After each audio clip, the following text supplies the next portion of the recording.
नमस्कार, मी पंजाब डक आणि राज्यातल्या सर्व शेतकऱ्याला सांगू इच्छितो की राज्यात ढगाळ वातावरण राहणार आहे, म्हणून हा अंदाज लक्षात घ्यायचा. फक्त कुठंतरी अवकाळी पाऊस पडेल, पण सर्वदूर पडणार नाही. त्याच्यामुळे कांद्यावाल्यांना घाबरायची गरज नाही, बीटवाल्यांना घाबरायची गरज नाही.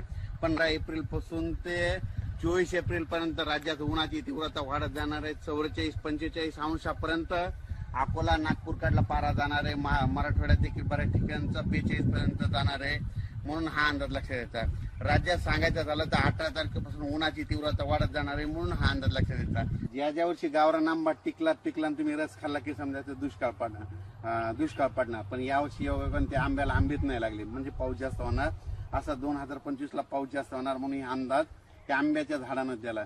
परत अंदाज उद्याचे लगेच येणार आहे. पण मात्र उन्हाचा पारा मात्र 42 अंशापर्यंत 42-43 पर्यंत जाणार आहे, म्हणून हे अंदाज लक्षात घ्यायचा. अचानक वातावरणात बदल झाला तर लगेच एक मेसेज दिला जाईल. धन्यवाद.